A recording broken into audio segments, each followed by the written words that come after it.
Attitude यानी नजरिया, ये एक बहुत ही बड़ा और अलग टॉपिक है।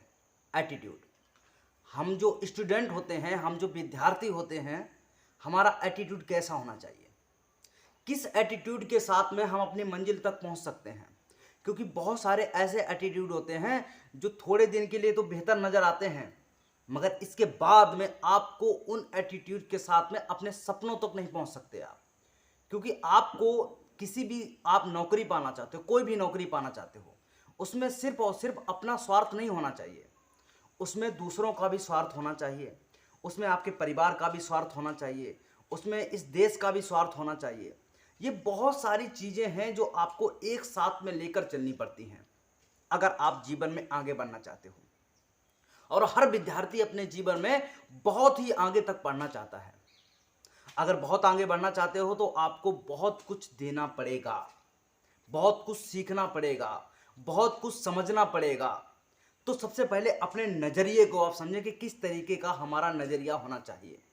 इसके ऊपर एक कहानी है, छोटी सी कहानी है। दो दोस्त एक शादी में जा रहे थे, अपने घर से पैंट बन ठन करके, एकदम बढ़िया कपड़े पहन करके, सूट बूट पहन करके, और वो घर से अपने बाहर निकले और रास्ते में होकर जा रहे थे। धीरे धीरे धीरे धीरे क्या हुआ, जैसे ही वो उस मैरिज हॉल के पास में पहुंचने ही वाले थे कि ऊपर से एक पक्षी निकला और उन्होंने दोनों के ऊपर जो है 2 नंबर कर दिया, लेटरिंग कर दिया।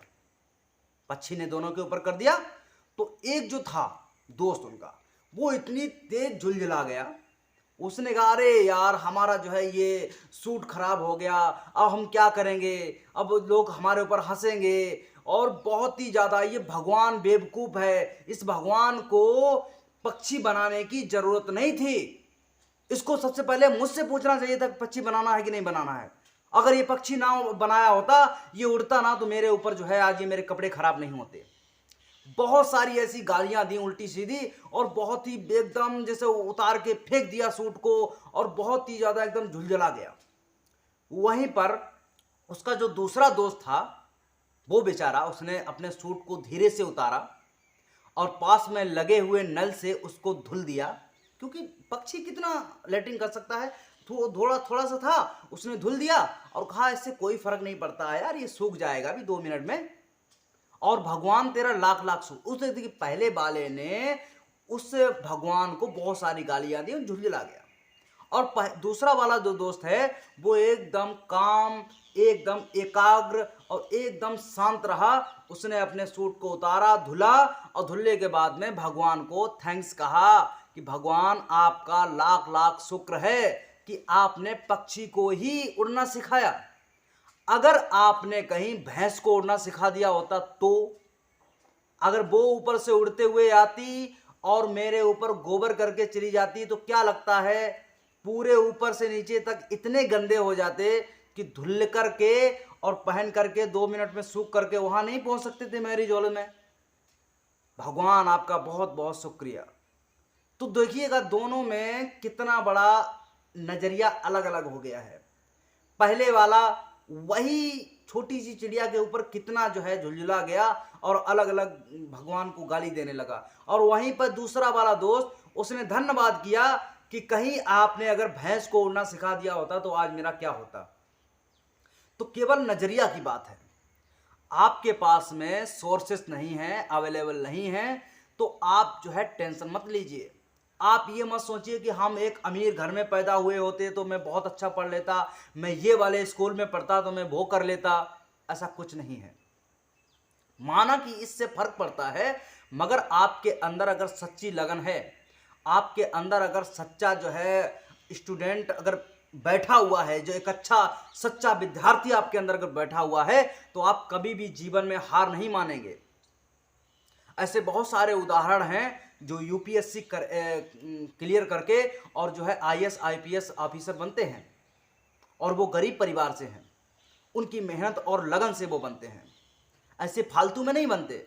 बहुत सारे ऐसे स्टूडेंट हैं, ऐसे मोबाइल आगे जो है खोल के रख लिया, किताब खोल के रख ली, अब किताब बेचारी केवल खुली पड़ी है 1 घंटे से, और वो स्वैप अप किए जा रहे हैं, शॉर्ट देखे जा रहे हैं, शॉर्ट देखे जा रहे हैं, मजे ले जा रहे हैं। वो उनकी कहने का मतलब होता है, घर वालों को बताते हैं कि मैं 12-12 घंटे पढ़ता हूँ, 14-14 घंटे पढ़ता हूँ, 18-18 घंटे पढ़ता हूँ, मगर उनका कोई फायदा नहीं है 18-18 घंटे पढ़ने से, क्योंकि उस 18 घंटे में वो 18 मिनट भी अपने सब्जेक्ट को सही तरीके से नहीं पढ़ते हैं। वो सिर्फ और सिर्फ दूसरी चीज़ों, या तो कहीं ना कहीं बात कर रहे होंगे, या तो शॉर्ट देख रहे होंगे, या तो उनका दिमाग कहीं ना कहीं किसी सपनों में खोया होगा, ये बॉयफ्रेंड और गर्लफ्रेंड के चक्कर में पड़े होंगे।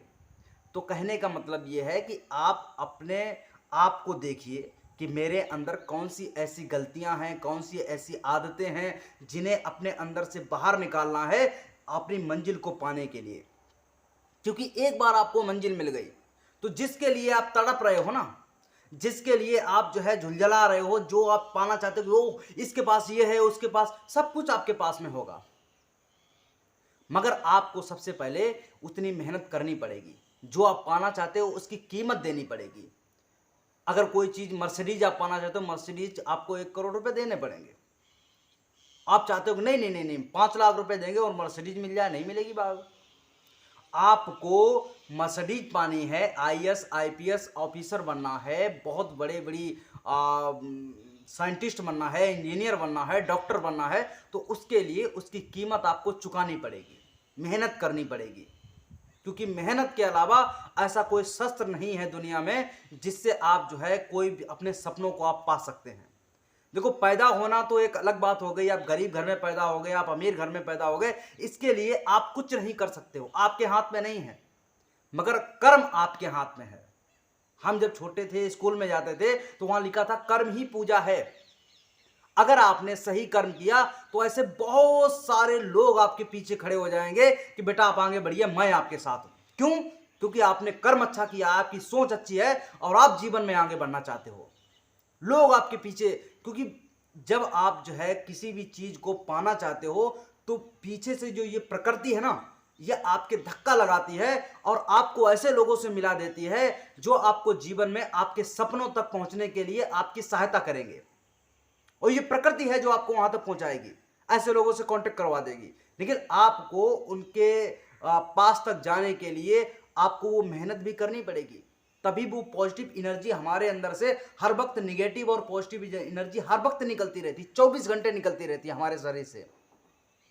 अब हमें क्या करना है कि पॉजिटिव एनर्जी को आपको जो है ऑब्जर्व करना है अपने अंदर, कि निगेटिव करोगे तो लोग आपका जो है विरोध करना स्टार्ट करेंगे, लोग आपको नीचे गिराना स्टार्ट कर देंगे। अगर आप जो है पॉजिटिव एनर्जी अपने अंदर भरते हो, लोगों के बारे में सही सोचते हो, किसी को गलत नहीं सोचते हो, देखो उसका रिजल्ट मिलता है, चाहे वो कलयुग हो, सतयुग हो, देता हो, द्वापर हो, कोई फर्क नहीं पड़ता। अगर आप सही हो तो कोई भी आपको रोक नहीं सकता आगे बढ़ने से। ऐसे ही और भी वीडियोज पाने के लिए हमारे चैनल को सब्सक्राइब करके ऑल का घंटा बजा लें और शेयर और कमेंट जरूर करें। नमस्कार।